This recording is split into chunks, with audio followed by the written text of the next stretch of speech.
Olá, paz do Senhor, que bom que nós já estamos aqui na nossa lição de número 5 e para mim é um prazer muito grande estar aqui mais uma vez com cada irmão, com cada irmã e sou grata a Deus pela oportunidade que eu tenho de dividir com os irmãos a palavra de Deus. Confesso que eu estou apaixonada por este trimestre, cada lição mais excelente do que a outra e com certeza nós sairemos deste novo trimestre mais abençoados, porque temos aprendido bastante. Eu quero agradecer o carinho de todos os irmãos por estarem aqui todas as semanas assistindo às minhas aulas e fico muito feliz de poder contribuir com os irmãos para que lecionem uma aula com mais subsídios para a sua classe. Para você que está aqui pela primeira vez, eu sou Jane Martins de Souza, sou professora, superintendente de Escola Bíblica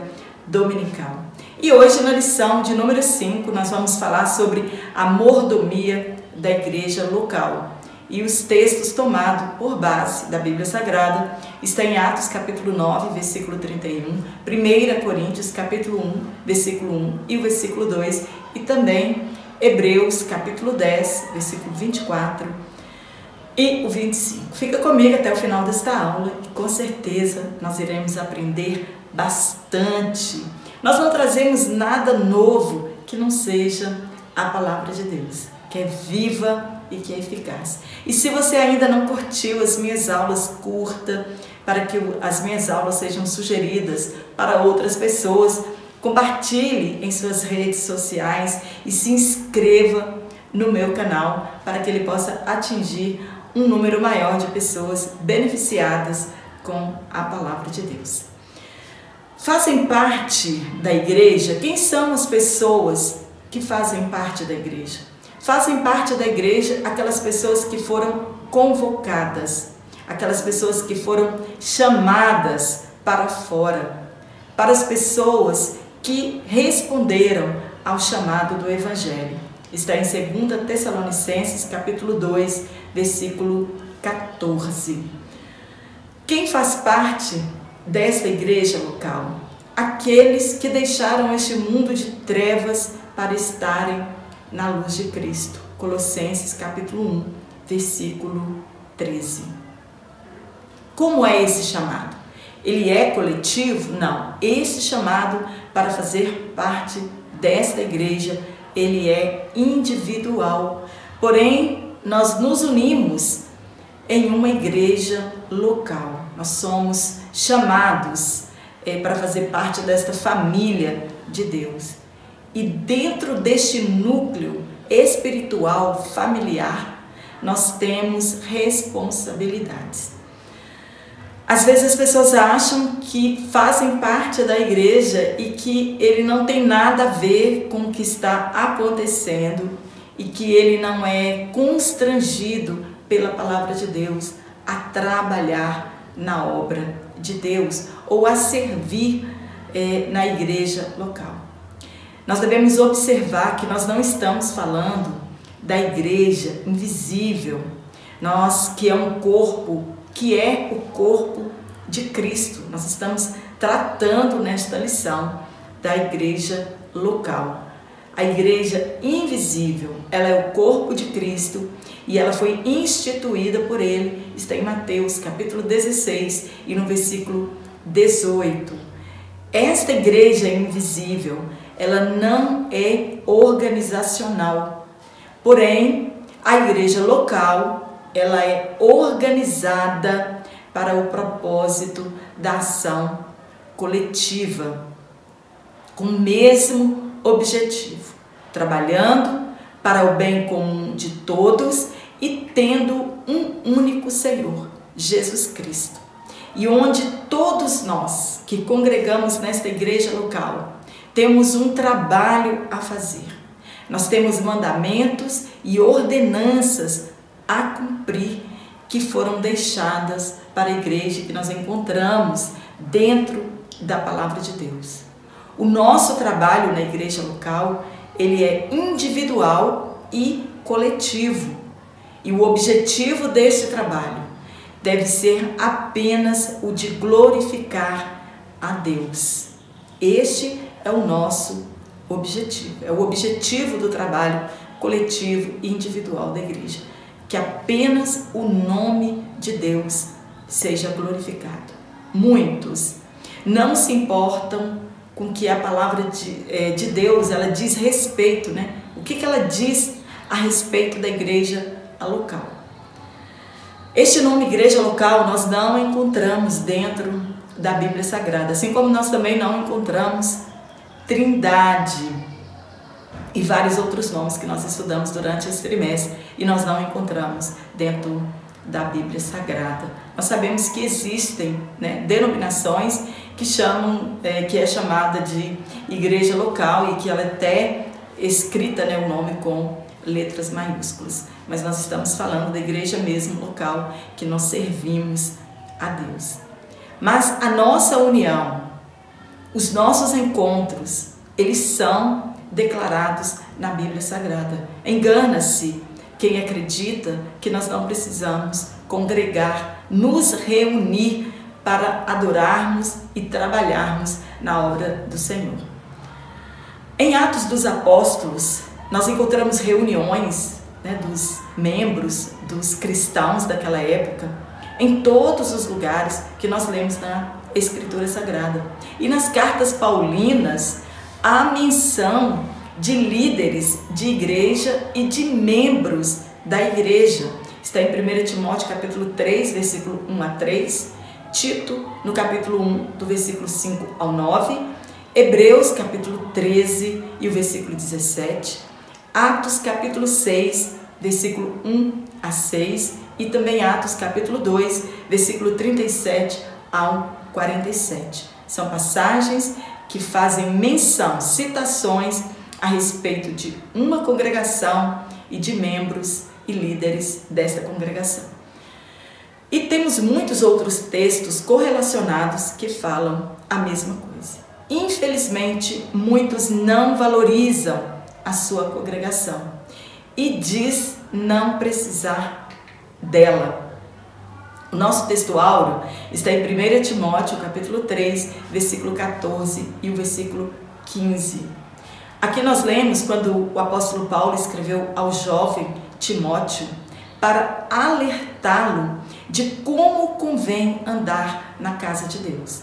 A palavra casa, né, oikos, nos remete à ideia de família. E Paulo oferece a Timóteo orientações para a ordenação da vida da igreja, para lembrá-lo da sua tarefa na cidade de Éfeso.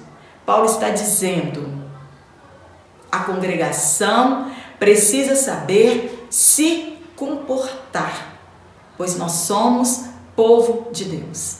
Nós não podemos dar escândalos. Muitas pessoas dizem: a igreja não tem nada a ver com a minha vida. Sim, nós precisamos aprender a como nos comportar na casa de Deus e como indivíduos pertencentes a uma igreja local, porque nós somos o povo de Deus aqui na terra. Então nós não podemos dar escândalos, mas ganhar outros para Cristo. E Paulo também ele diz aqui nesse texto que a igreja pertence ao Deus vivo.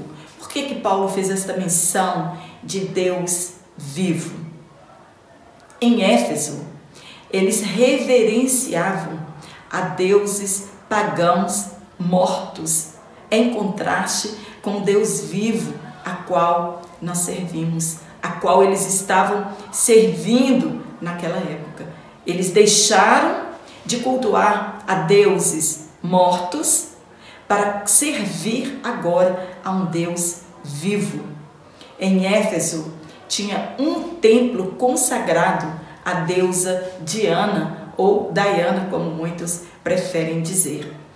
E este templo, ele era famoso por causa das suas pilastras maciças e grandiosas. E Paulo então escreve àquela igreja que estava em Éfeso, dizendo para eles agora: olha, vocês são as colunas da igreja e verdade. Somos guardiões da igreja. Se a verdade ela for comprometida por causa do nosso testemunho, porque a palavra de Deus ela é infalível, mas hoje nós encontramos dezenas de pessoas, de cristãos, de membros, de líderes que têm comprometido a verdade do Evangelho. A igreja local ela corre sérios riscos também. Além de nós, a igreja também local ela corre sérios riscos. É a igreja que mantém a verdade de Deus neste mundo, e a nossa infidelidade ela enfraquece a fundação da verdade do Senhor aqui neste mundo. No tópico 1 nós vamos falar sobre a mordomia dos bens materiais. Como nós cuidamos, dos bens materiais. Primeiro ponto, a mordomia e a valorização da palavra de Deus. É um dos primeiros pontos, é a valorização da palavra de Deus. Houve um tempo em que Deus confiou a sua palavra ao mundo, a homens. A Moisés nós temos como exemplo, aos anjos também que pregaram a palavra. Depois ela foi confiada aos profetas, desde Samuel até Malaquias. Porém, diz a Bíblia Sagrada, nos últimos dias, Deus ele fala através do seu Filho Jesus. Jesus, ele é a perfeita revelação de Deus. Ele era um mistério que estava oculto em Deus. Então, hoje, Jesus é a revelação perfeita de Deus ao mundo. Se nós encontrarmos alguém trazendo uma outra revelação, ela tem que ser anátema, ela tem que ser condenada e repudiada, porque a maior revelação que nós temos hoje dada por Deus é Jesus Cristo. E é a maior revelação na história. Está em Hebreus capítulo 11, versículo 1. E todos nós temos a responsabilidade de evangelizar. Professores, muitas pessoas dizem, eu já ensino na igreja. Não, nós temos a responsabilidade de anunciar e ensinar a palavra de Deus, valorizá-la em nossas vidas. Pastores, evangelistas, discipuladores também têm essa responsabilidade. A nossa responsabilidade é zelar pela palavra de Deus, estudando-a. Quantas pessoas nós encontramos, cristãos, que não têm prazer na palavra de Deus? Haja visto o pouco número de crentes nós encontramos matriculados nas escolas bíblicas dominicais. O abandono das pessoas aos cultos, denominados cultos de doutrina. E a pergunta que fica é, será que a palavra de Deus ela tem primazia em nossos cultos? A prioridade nos cultos deve ser da palavra de Deus, ou deve ser de louvores ou de outros entretenimentos. Existem cultos onde a explanação da palavra de Deus ela perdeu a primazia. São apenas destinados 10 a 15 minutos para a ministração da palavra de Deus. Hoje as pessoas querem 1 hora de louvor e pouco tempo para a palavra de Deus. E mesmo assim, com este pouco tempo, muitos não suportam mais ouvir o evangelho genuíno. Hoje muitos estão querendo mensagens que massageiam o seu ego. Estes novos teólogos, entre aspas, que vêm surgindo há quase uma década no meio das igrejas, eles estão formando uma geração fraca e cheia de mimimi. Não pode pregar a verdade, a palavra de Deus, porque acreditam que estão falando a seu respeito. O Salmo de número 119, no versículo 11, nos aconselha a guardar a palavra de Deus em nosso coração, para nós não pecarmos contra Deus. Nós devemos escrever a palavra de Deus nas tábuas do nosso coração. Paulo escreveu a Timóteo, em 2 Timóteo capítulo 4, versículo 2 a 4, não suportarão a sã doutrina. Paulo está dizendo para ele, chegará um tempo que os membros da igreja não suportarão a sã doutrina. Doutrina fala de ensinamentos. Eles sentirão coceiras em seus ouvidos e vão querer ser coçados por palavras que concordem com seus desejos malignos e não quererão ouvir mais a verdade e muito menos a obedecerão. Segundo ponto, a mordomia na evangelização e no discipulado. A mordomia da palavra de Deus é evangelizar e discipular. É levar o evangelho de Jesus Cristo e discipular essas pessoas, ensiná-las para que elas fiquem maduras espiritualmente. Por que nós perdemos muitos novos convertidos? Por falta do discipulado. Nós fazemos um culto, muitas pessoas fazem a decisão de aceitar Cristo naquele dia, naquele momento do culto, e daquelas 2, 10, 20, 100, 1000 pessoas que decidem por Cristo naquele dia, são poucas que continuam firmes, porque não são discipuladas, não são ensinadas com as verdades do Evangelho. Porque nós não dedicamos ao ensino da palavra de Deus para essas pessoas. Nós não podemos escolher a quem vamos evangelizar, pois o ID de Jesus, ele é universal e a toda criatura. Está em Marcos capítulo 16, versículo 15 e o 16. Nós devemos pregar o Evangelho no tempo e fora do tempo. E isso fala da nossa preparação de anunciar o Evangelho.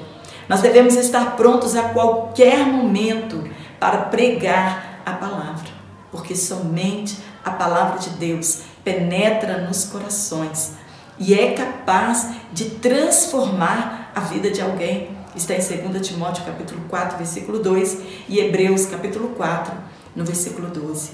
A maturidade cristã, ela vem com o ensinamento da palavra e com o aprofundamento da fé. Dificilmente nós encontraremos cristãos, frequentadores de escolas bíblicas dominical e também de cultos de doutrina, dando trabalho na igreja, porque tem as suas raízes aprofundadas na palavra de Deus. O terceiro ponto, a mordomia do uso dos dons espirituais. Como eu devo usar os dons espirituais que nós temos, em prol de quem eu devo usar? Nós sabemos que os dons é para a edificação da igreja e para o crescimento do reino de Deus. Os dons, eles são concedidos à igreja para dar poder a ela e não poder à pessoa que o recebeu. Ele é para o crescimento do reino e não riquezas particulares. Tem pessoas que acreditam que o dom foi dado a ele, que o dom é dele e ele pode usar como ele quiser. Nós precisamos administrar bem os dons espirituais que nós recebemos da parte de Deus.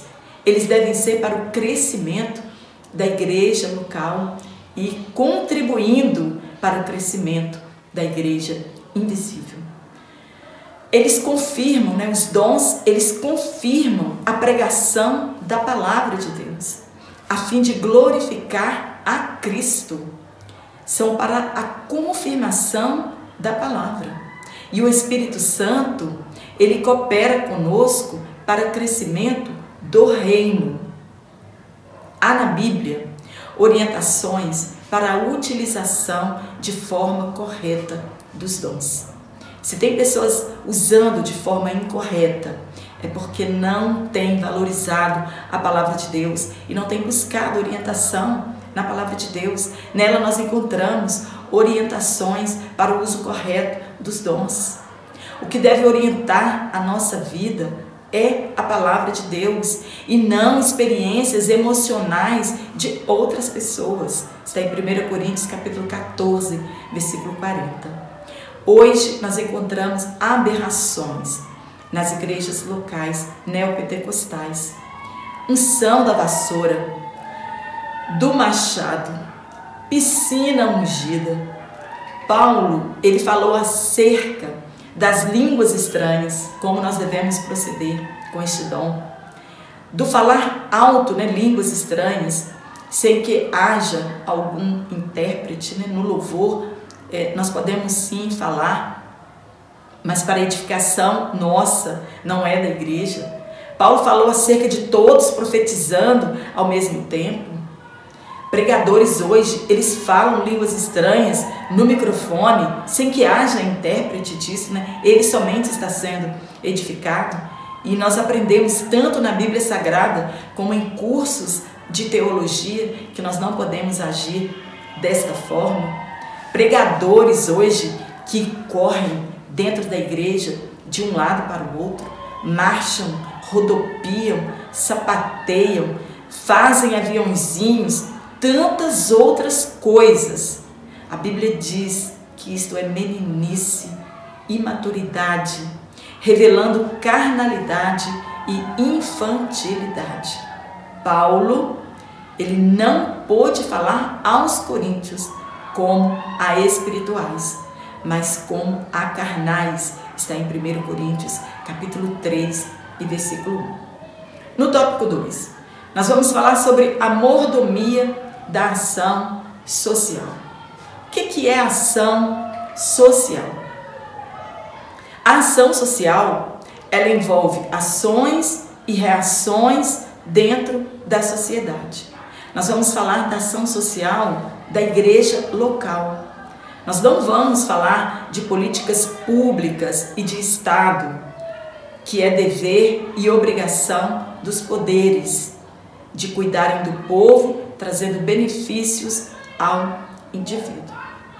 Mas, porque a igreja não tem obrigação de fazer políticas públicas, não tira a nossa responsabilidade individual de ajudar o próximo, e nem a responsabilidade da igreja local.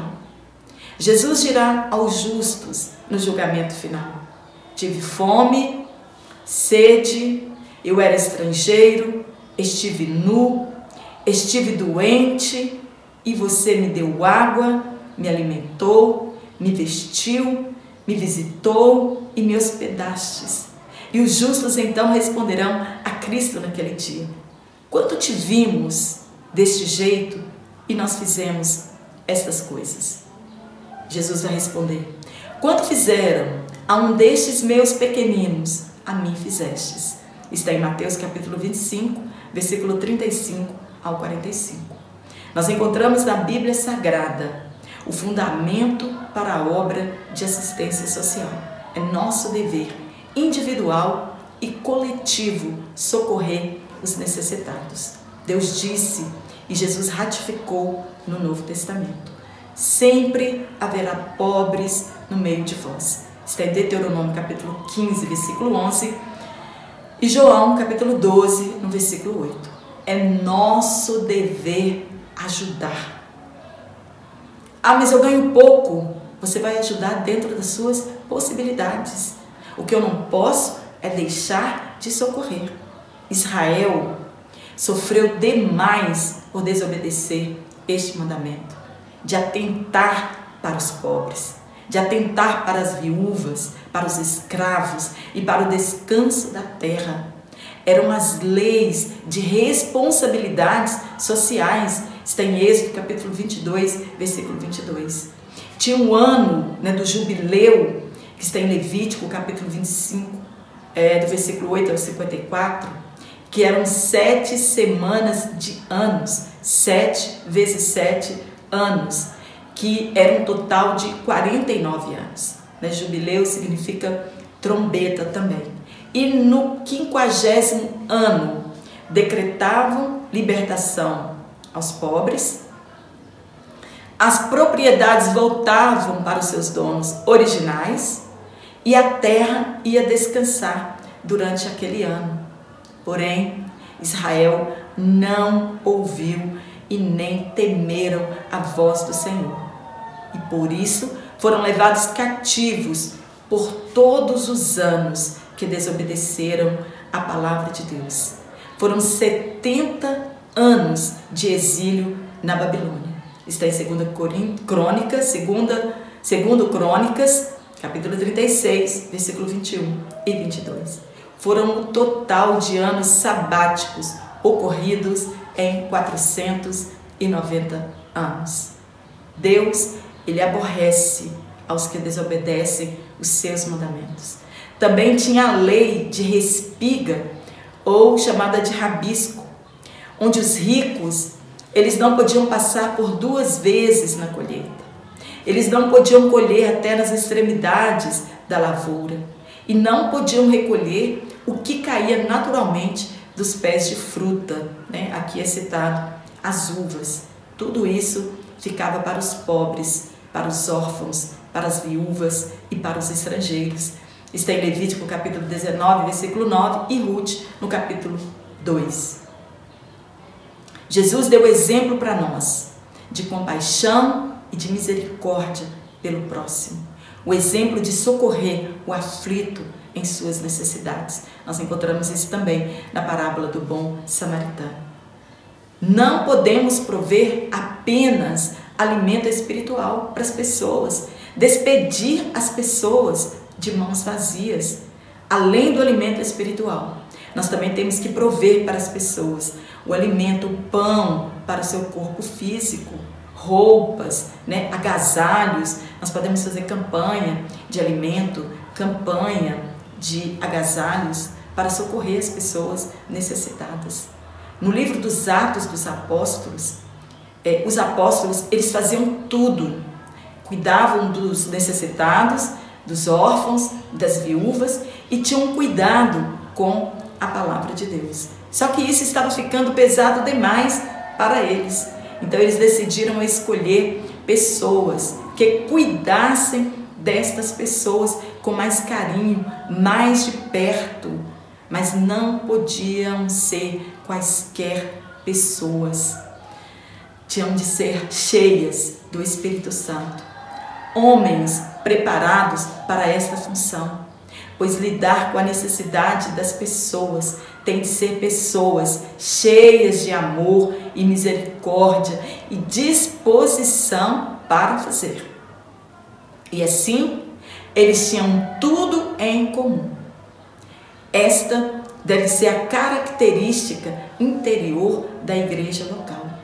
Compartilhamento dos seus bens. Está em Atos capítulo 6, versículo 1 a 6 e Atos capítulo 2, versículo 44 ao 45. Nas epístolas também nós encontramos a este respeito. E Paulo, quando ele ensina sobre os dons, ele fala e dá ênfase ao ministério de socorro aos pobres. Quem vai contribuir, diz o apóstolo, faça com generosidade. Nós não podemos fazer por obrigação, por constrangimento, mas por amor e com generosidade. E quem mostra misericórdia, faça com alegria. Está em Romanos capítulo 12, versículo 8. E Tiago afirma que a verdadeira religião para com Deus é visitar os órfãos e viúvas e guardar-se da corrupção do mundo, pois a fé sem obras é morta. Nós não podemos amar as pessoas apenas de palavras, mas por obras. Está registrado em Tiago, capítulo 2, versículo 17. E o que nós temos feito? Tudo que nós fazemos deve ser para a glória de Deus e também por amor ao próximo e para aliviar o seu sofrimento. Nós devemos socorrer as pessoas em suas aflições, mas nós não precisamos do marxismo ou do socialismo. A ideologia deles é tudo é de todos, não existem patrões e o governo administra tudo e distribui de forma igual para todos, acreditando ser uma sociedade mais justa e acabar, extinguir as classes sociais. Mas quando nós estudamos história, nós descobrimos que isso não funciona, nunca funcionou. Quando nós olhamos ao nosso redor, nos países que adotaram este regime, todas elas, algumas já falharam e as outras que ainda subsistem estão fadadas ao fracasso, pois são líderes cada vez mais ricos e o povo cada vez mais pobre.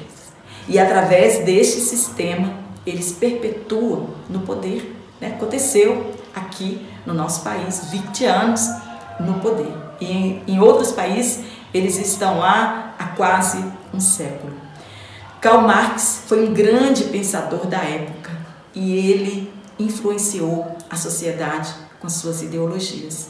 É uma ideologia nefasta que se arrasta por através dos séculos. Desde o século XIX nós encontramos falando sobre isso. Socorremos as pessoas, não porque nós somos constrangidos, mas porque o amor de Deus está dentro de nós.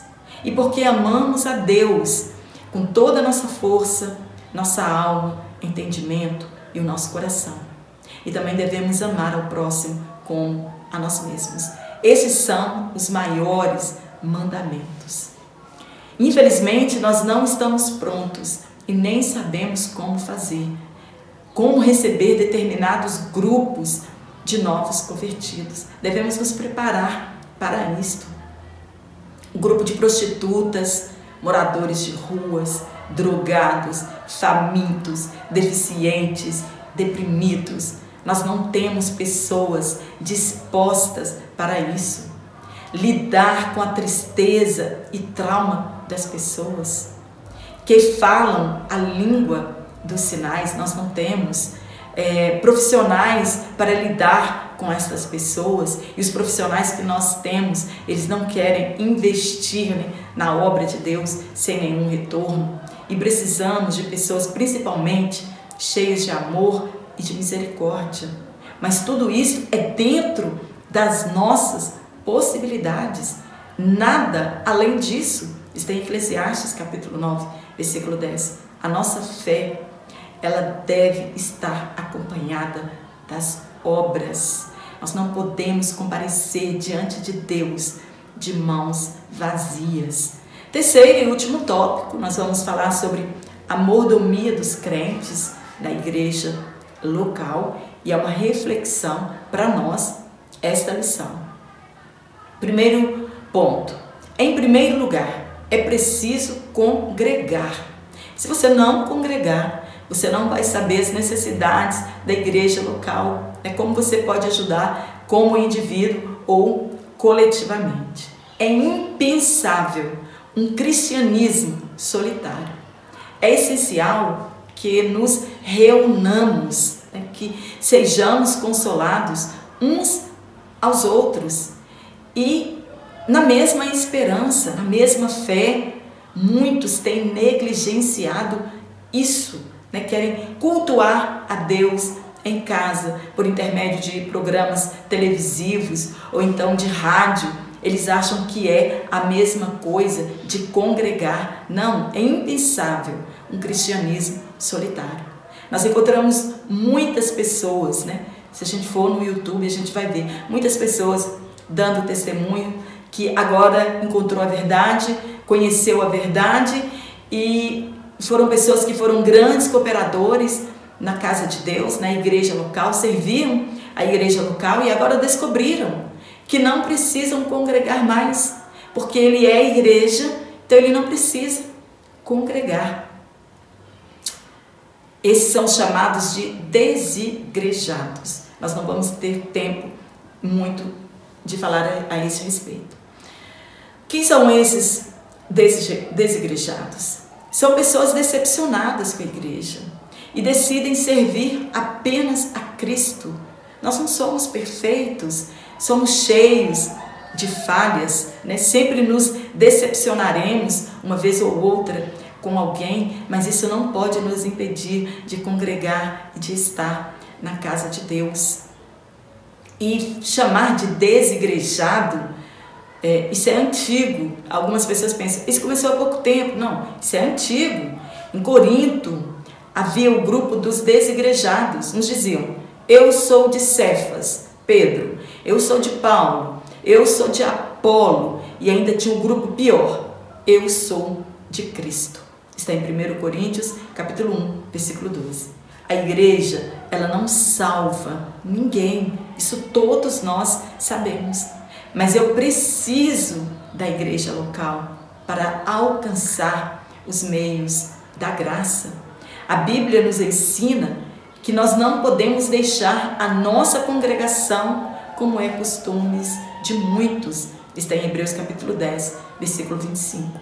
É lá, na igreja local, que nós renovamos as nossas forças, ao vermos dezenas de pessoas com o mesmo ideal e a mesma fé. Então nós temos força para continuar. Nós devemos ter prazer em congregar. Vez ou outra nós estamos desanimados de ir ao culto, mas isso é um dia ou outro, né? Nós precisamos renovar as nossas forças e querer estar na casa do Senhor. O salmista, ele escreveu, abre aspas, alegrei-me quando me disseram, vamos à casa do Senhor. Está no Salmo de número 122, verso 1. Jesus, ele não abria mão de congregar semanalmente. Está em Lucas, capítulo 4, versículo 16 ao 21. O ponto 2. Os líderes cristãos como mordomos. Às vezes nós encontramos líderes que eles mesmos não frequentam a casa de Deus.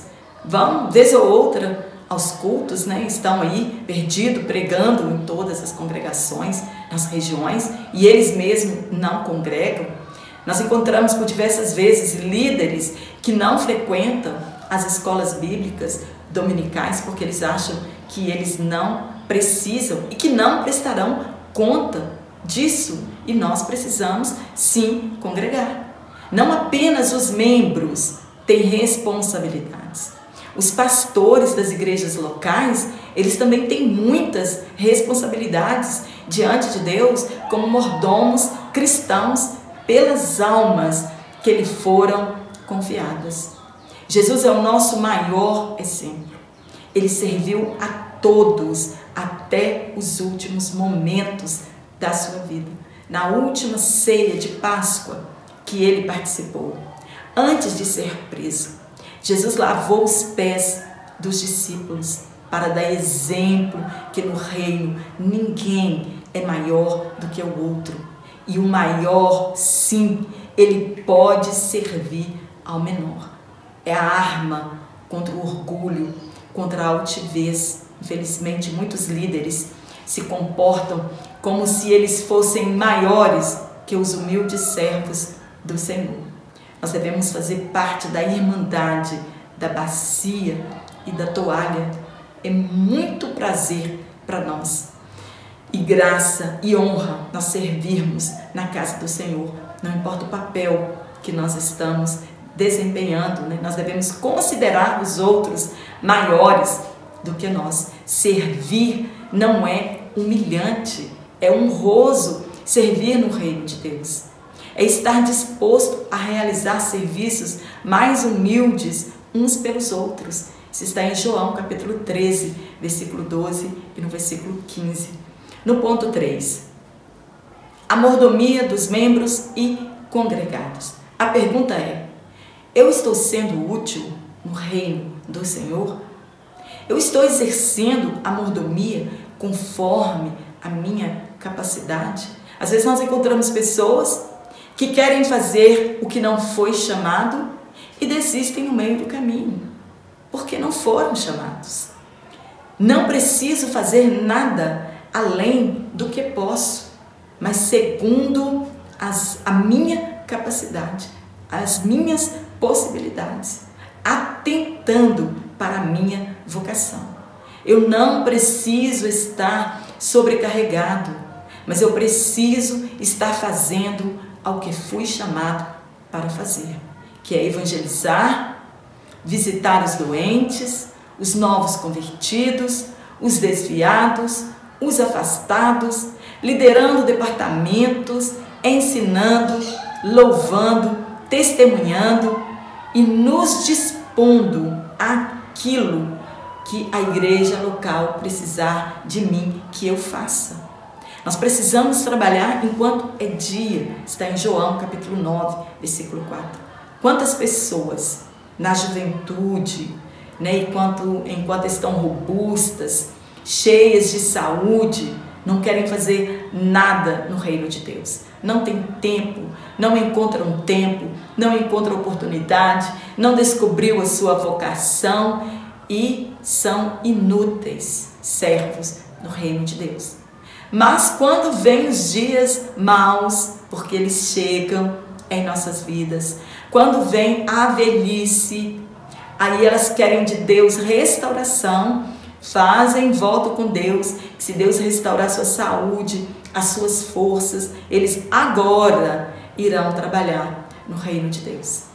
Não podemos agir dessa forma. Não podemos ser assim. Nós devemos aproveitar as oportunidades. E a lição que nós tiramos aqui hoje é: valorize a sua igreja local. Amém? Espero ter te ajudado com este comentário.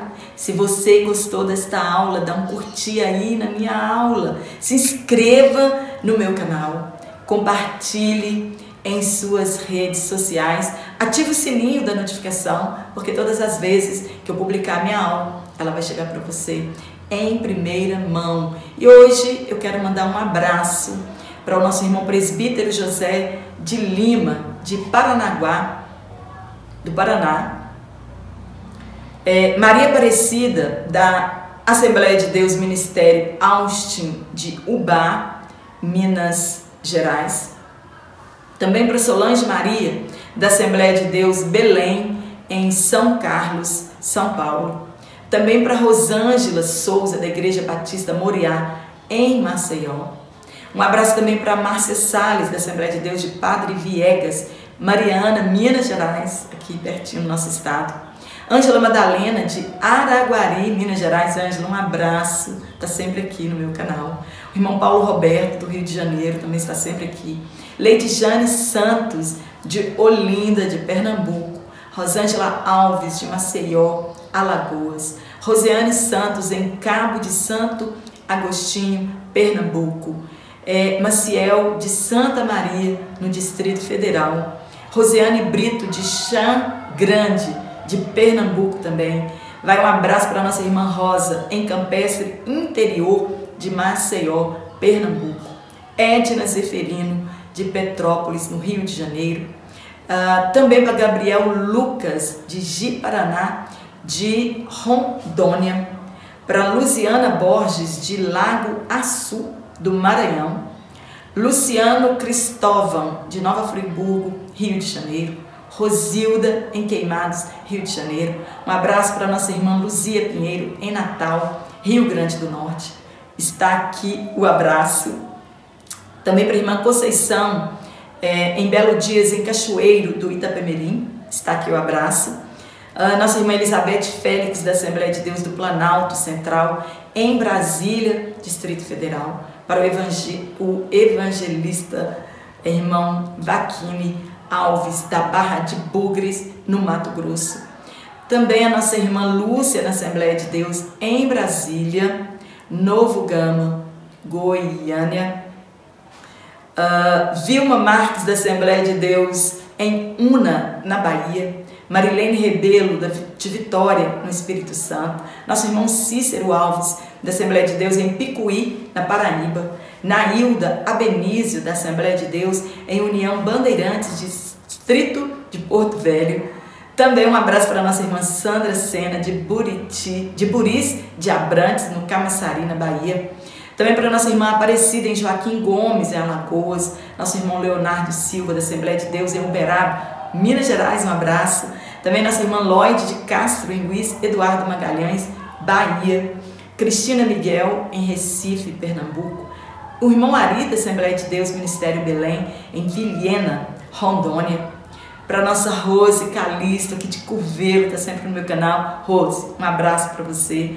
Nossa irmã Sandra Lúcia e sua mãe, em Quixeramobim, no Ceará, da Assembleia de Deus, Ministério da Graça, um abraço.